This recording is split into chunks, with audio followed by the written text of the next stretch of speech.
Across the scorching deserts of North Africa and the Middle East during World War II, soldiers faced an enemy that was far more insidious than enemy fire: the desert night.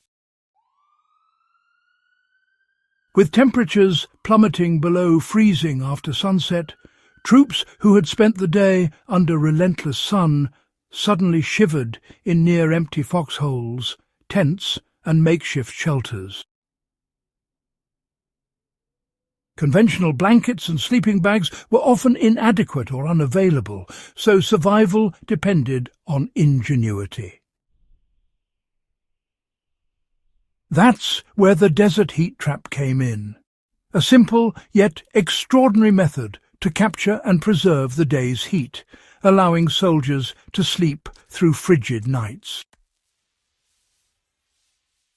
This lost technique, born out of necessity, combines principles of insulation, heat retention, and strategic sheltering that honestly remain relevant for modern campers, survivalists, and outdoor enthusiasts today.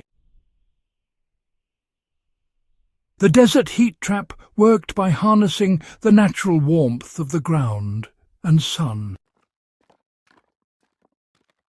Soldiers discovered that the desert soil absorbed heat relentlessly during the day. By night, this stored energy could radiate back into their shelters, but only if properly harnessed. Trenches or shallow pits were dug and lined with insulating materials such as sand, rocks, or even pieces of cloth and canvas. The body of the soldier would lie close to the warmed ground, and additional coverings like blankets or clothing layers trapped the heat in a small, contained space. This method essentially created a miniature thermal envelope, conserving the ground's residual warmth and shielding occupants from the cold night air. Modern campers and survivalists can, replicate this principle. When building a shelter in cold desert conditions, dig a shallow pit or depressions to serve as your base. Line it with insulating materials and make sure your body has direct contact with the warmed surface. Covering the top with a tarp or reflective blanket further reduces heat loss and really maximizes the thermal effect, just as soldiers did decades ago. Layering and materials were honestly key to effective heat retention. The brilliance of the desert heat trap lay in its careful use of layers. Soldiers would combine multiple insulating materials, each serving a specific purpose.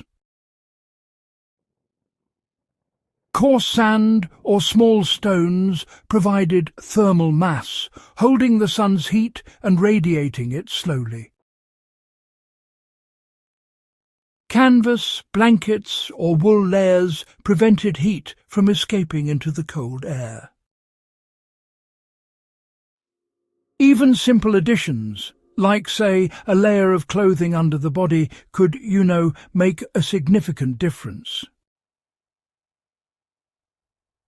The principle was simple, really. Trap as much heat as possible in a confined area while preventing its escape. Today, you can apply this layering strategy by combining natural and synthetic materials. For instance, a layer of sand or stones can be complemented by foam pads, sleeping mats, or even, tightly packed clothing. The key is creating a thermal sandwich where heat from the ground is preserved and radiates steadily, keeping the body warm for hours. Soldiers also paid attention to orientation.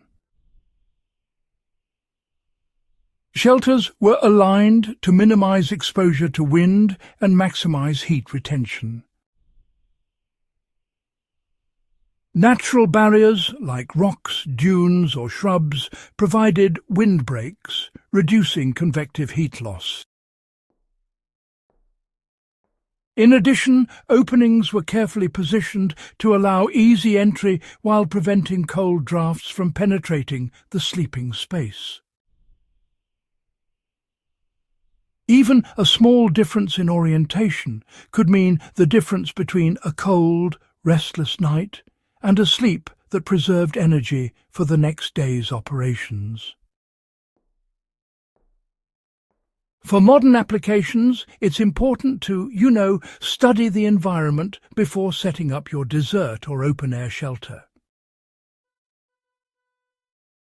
Position your sleeping area with natural barriers on the windward side and make sure to keep openings minimal and controlled. By considering wind direction and terrain, you can, greatly enhance the efficiency of your heat trap. Heat traps were, both portable and adaptable. What made this technique particularly valuable during military campaigns was its portability and adaptability. Soldiers could, dig temporary heat traps in a variety of terrains, from soft sand to rocky ground, adjusting the materials and coverings according to availability. This adaptability ensured that even in unfamiliar environments, troops could create a warm, safe sleeping area using minimal resources. For survivalists and campers today, this principle remains, truly invaluable. Even in emergency or off-grid situations, a simple, shallow pit with whatever insulating materials are available can provide warmth without the need for bulky equipment. By thinking creatively and, making use of the resources at hand, you can survive nights in harsh conditions just as soldiers did decades ago. The desert heat trap really demonstrates that quite often ingenuity outlasts technology. Long before heated tents or synthetic sleeping bags, soldiers relied on observation, resourcefulness, and careful application of physics. By understanding how the ground stores and radiates heat, how layers and orientation affect retention, and how small adjustments can amplify warmth, they survived conditions that would have otherwise been deadly.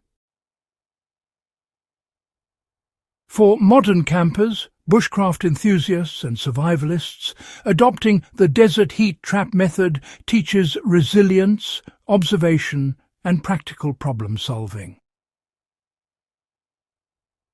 It shows that even minimal materials, combined with thoughtful technique, can transform a hostile environment into a manageable one. For more historical survival techniques, forgotten outdoor strategies, and practical bushcraft knowledge, subscribe to Backyard Wisdom, share this video with fellow enthusiasts, and keep these timeless skills alive for generations to come.